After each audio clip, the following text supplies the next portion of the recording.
Assalamualaikum warahmatullahi wabarakatuh. Alhamdulillahi rabbil alamin. Wabihi nasta'inu ala umuri dunya waddin. Wassalatu wassalamu ala asrafil anbiya'i wal mursalin, Sayyidina wa habibina wa syafi'ina wa maulana Muhammadin wa ala alihi wa sahbihi ajma'in. Amma ba'd. Kepada para pemirsa di seluruh penjuru tanah air, hadanallah wa iyyakum ajma'in. Amin. Nabi Adam alaihissalam dan Siti Hawa itu berasal penduduk sorga, penghuni sorga, yang kemudian dikeluarkan oleh Allah ke alam dunia, namun nanti akan kembali ke sorga pula.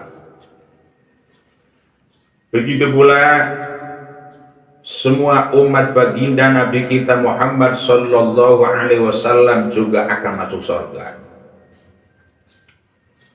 Sebagaimana sabda baginda Rasulullah sallallahu alaihi wasallam, kullu ummati yadkhulunal jannata illa man aba. Qila ya Rasulullah man ya'ba? Qala man ata'ani dakhalal jannah wa man asani faqad aba. Yang artinya semua umatku akan masuk surga terkecuali mereka yang telah menolak. Telah dikatakan, ya Rasulullah, siapa mereka umatmu yang telah menolak surga? Maka Rasulullah menjawab, barang siapa yang telah taat kepadaku, dialah akan masuk surga, dan barang siapa yang telah bermaksiat dan tidak taat kepadaku, mereka lah yang telah menolak surga. Para pemirsa yang budiman, kemudian ada 5 fase seluruh manusia hidup di dunia hingga kembali ke kampung akhirat. Fase yang pertama, tahapan yang pertama adalah alam arwah. Alam di mana Allah telah mengadakan perjanjian dengan sekalian arwah yang telah diciptakan. Hal ini sesuai dengan firman Allah Subhanahu wa ta'ala di dalam surat Al-A'raf. Bismillahirrahmanirrahim. Alastu birabbikum? Qalu bala syahidna. Yang artinya Allah bertanya kepada arwah, wahai arwah, bukankah aku ini Tuhan kamu? Maka mereka arwah menjawab, iya, engkau adalah Tuhanku dan kami telah bersaksi. Inilah fase yang pertama, para pemirsa sekalian. Fase yang kedua, tahapan yang kedua, yaitu alam rahim. Alam di mana semua manusia terjadi proses terciptanya manusia. Di dalam 40 hari pertama, yaitu berupa nutfah, air sperma suami istri. Kemudian 40 hari kedua yaitu berupa alaqah, yaitu segumpal darah. Kemudian 40 hari ketiga berupa mudghah, yaitu segumpal daging. Maka sempurnalah 120 hari alias 4 bulan, mulai dari nutfah, mudghah, alaqah, maka janin telah sempurna menjadi manusia, yang karena Allah telah mengutus kepada malaikat untuk meniup ruhnya, serta janin pula telah Allah perintahkan kepada malaikat untuk mencatat 4 perkara sebagai ketentuan ketetapan seluruh manusia hidup di alam dunia ini. Yaitu catatan pertama, Allah catat tentang rezekinya. Sedikit banyak rezeki, besar kecil rezeki seluruh manusia, itu atas dasar ketentuan ketetapan iradah Allah. Allah catat yang kedua tentang ajalnya.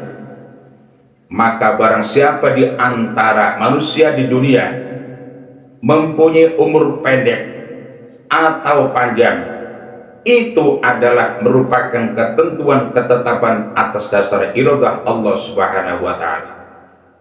Kemudian Allah catat tentang amalnya, profesinya.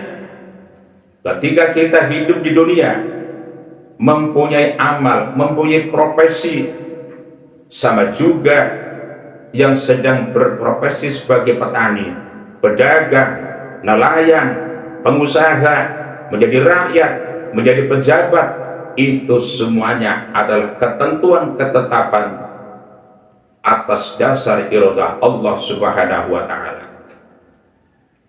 Termasuk ketetapan ketentuan Allah terkait dengan selangkah serta bahagia atau selamatnya manusia, sama juga di dunia maupun di akhirat. Itu pun merupakan satu ketentuan ketetapan yang berdasarkan iradah Allah Subhanahu wa Ta'ala. Sebagaimana sabda baginda Rasulullah sallallahu alaihi wasallam, summa yursalu ilaihil malaku fayangfuhu bihir ruha wa yu'maru bi arba'i kalimatin bikatbi rizqihi wa ajalihi wa amalihi wa saqiyun aw sa'idun. Dengan demikian, para pemirsa, bahwa fase hidup manusia di tahapan yang kedua ini semuanya adalah sudah ditentukan dan ditetapkan oleh Allah Subhanahu wa Ta'ala. Tidak ada di antara manusia yang dapat memilih, tidak ada di antara manusia yang bisa tawar-menawar semua itu. Semuanya hanya kita berikhtiar, berusaha, selanjutnya sabar, dan selanjutnya kita berserah diri, bertawakal kepada Allah Subhanahu wa Ta'ala. Fase yang ketiga yaitu fase alam dunia. Alam dunia itu mempunyai beberapa nama istilah menurut ulama. Pertama, alam dunia itu dinamakan darul imtihan atau darul balad, tempat ujian. Artinya semua manusia hidup selama di dunia ini tidak akan lepas, selalu dan selalu diuji oleh Allah tentang keimanannya. Sejauh mana iman mereka, sejauh mana kesabaran mereka, sejauh mana mau bersyukur kepada Allah Subhanahu wa Ta'ala. Maka Ada di antar sebagian manusia yang diuji Allah dengan hidup selalu sehat, sehat dan terus sehat, belum pernah sakit. Ada yang diuji Allah dengan melimpahnya rezeki, banyak uang, selalu untung, selalu berhasil. Maka semuanya itu sesungguhnya para pemirsa adalah ujian dari Allah. Yang karena itu adalah ujian dari Allah, lalu harus bagaimana kita untuk menyikapi ujian itu? Maka Islam telah memberikan tuntunan dan syariat bagi yang telah diberikan anugerah oleh Allah. Maka kita harus merespon dengan cara pandai bersyukur kehadirat Allah Subhanahu wa Ta'ala, berterima kasih kepada Sang Pemberi. Maka barang siapa yang pandai bersyukur atas segala nikmat yang Allah karuniakan, maka Allah akan tambahkan nikmatnya dan akan diangkat derajatnya setinggi-tingginya. Sebaliknya, apabila kita ada dalam kekufuran, maka mereka akan direndahkan dan dihinakan oleh Allah Subhanahu wa Ta'ala. Na'udzubillah summa na'udzubillah summa na'udzubillah min dzalik. Sebagian di antara mereka hidup dalam fase ada pada darul imtihan, itu akan diuji oleh Allah, yaitu dengan kehidupan yang selalu rugi, selalu sengsara, menderita, susah, mungkin karena faktor sakit, sakit-sakitan, sakit menahun, bahkan sakit yang tidak ada harapan sembuh, bahkan sudah mengeluarkan biaya serta tenaga untuk penyembuhannya, tapi tak kunjung sembuh. Saudara-saudara sekalian, juga di antara kesusahan penderitaan mereka yang telah berikhtiar punya usaha, lagi-lagi rugi, lagi-lagi gagal, lagi-lagi bangkrut. Begitu pula mereka yang ingin punya profesi sebagai calon DPR, ingin menjadi pejabat pun tidak pernah diterima, bahkan gagal. Semuanya itu untuk kita sadari adalah merupakan satu ujian dari Allah Subhanahu wa Ta'ala. Maka kita sebagai mukmin dan muslim harus pandai untuk dapat merespon ujian itu. Tentu dengan cara apa? Yaitu dengan cara kita untuk selalu sabar, sabar dan sabar, karena itu ujian Allah. Apabila kita bersabar atas semua ujian itu, tentu Allah akan mengangkat derajatnya setinggi-tingginya dan akan menjadi kekasih Allah, dan kita akan diberikan keselamatan minad dunya ilal akhirah. Sebagaimana sabarnya kekasih Allah Nabi Ayub alaihissalam, selama hidupnya pernah sakit 18 tahun, ia tetap sabar dan ia pun tetap menjadi kekasihnya Allah.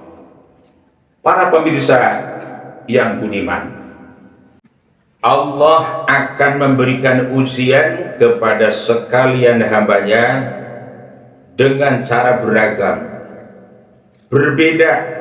Para pemirsa sekalian, ada yang diberikan ujian ringan, berat, kecil, besar. Seperti itulah para pemirsa. Katakanlah seperti orang yang mempunyai jabatan presiden, maka dia akan diuji oleh Allah dan akan mendapatkan ujian di atas para menteri, gubernur, wali kota, bupati. Bupati, wali kota akan mendapatkan ujian di atas ujiannya camat, RW, RT, dan rakyatnya.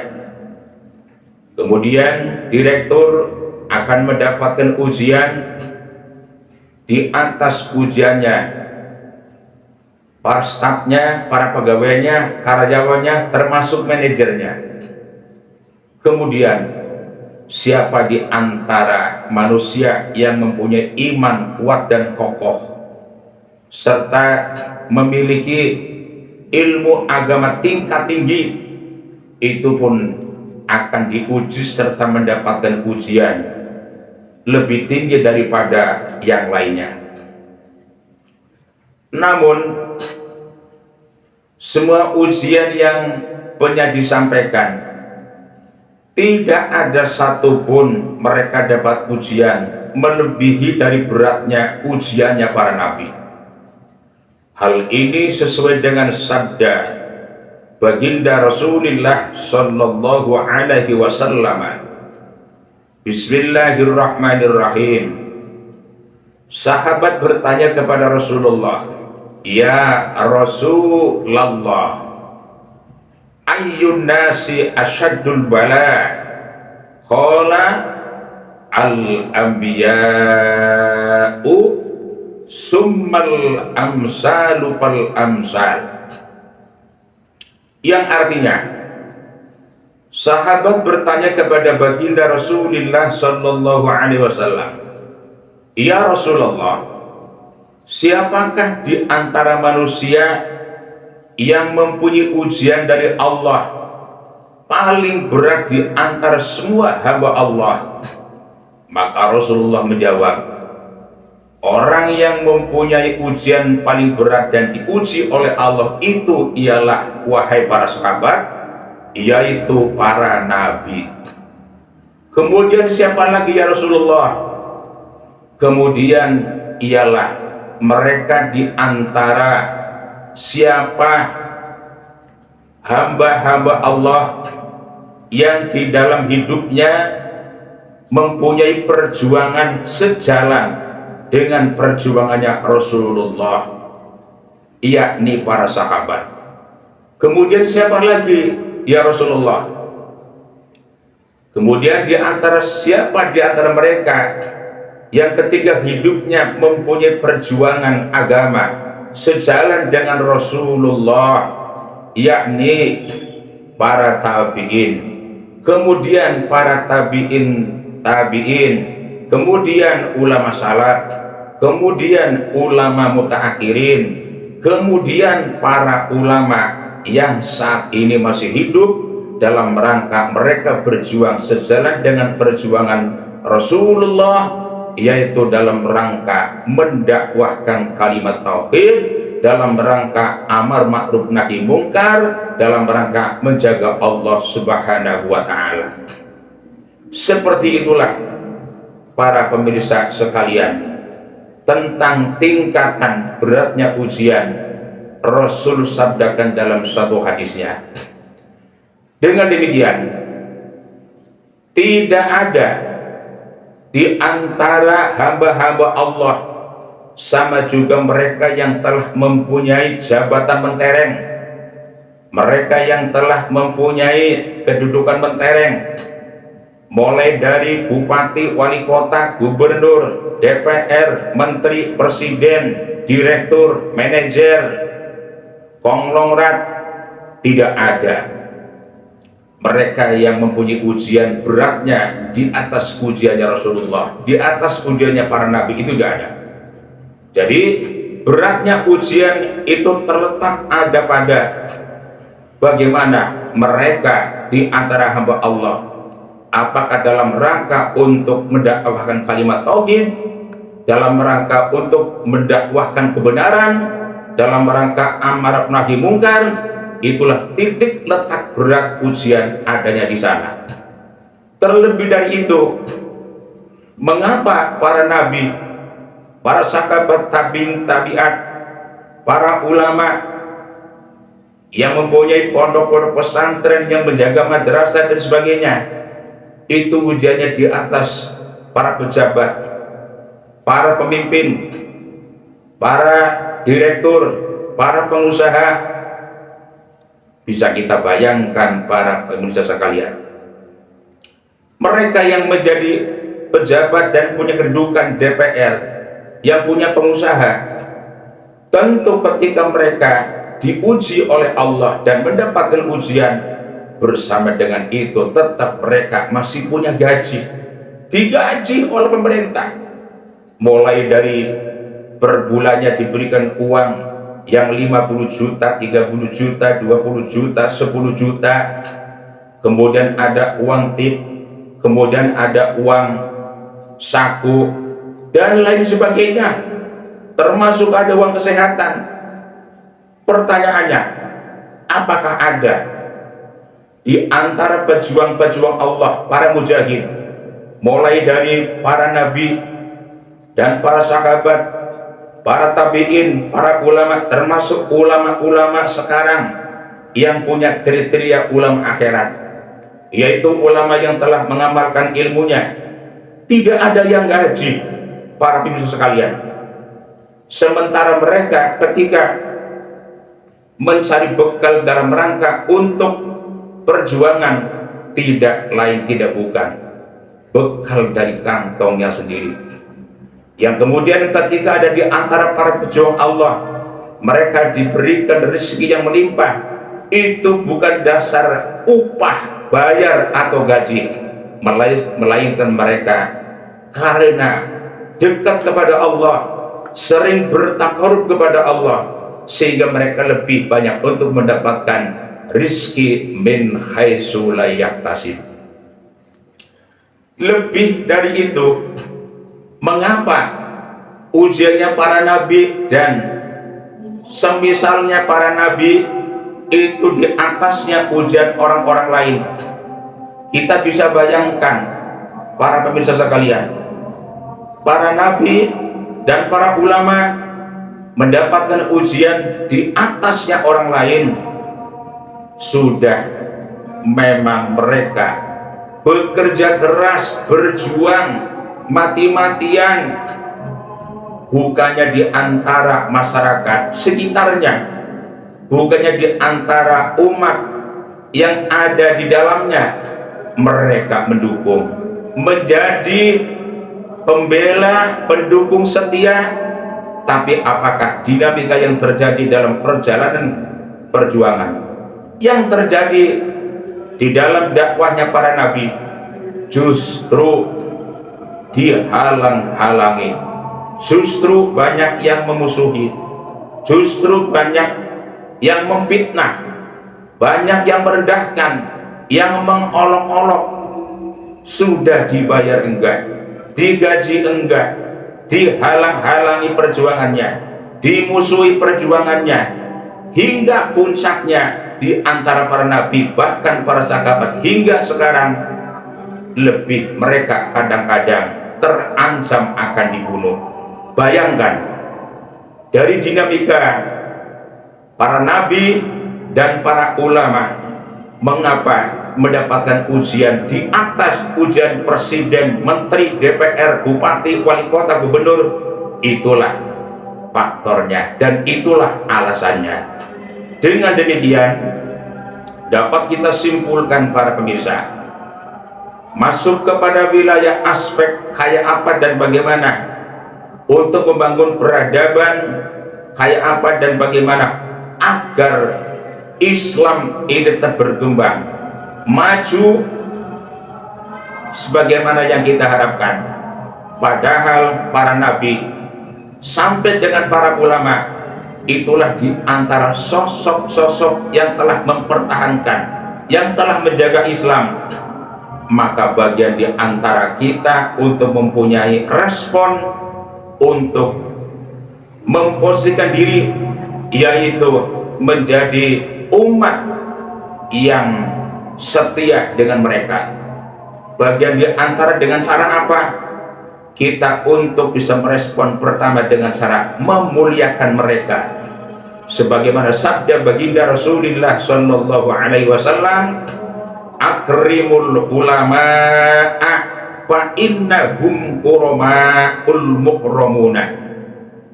Kata Nabi, muliakanlah para ulama, karena sesungguhnya ulama itu adalah orang-orang yang mulia dan orang-orang yang dimuliakan.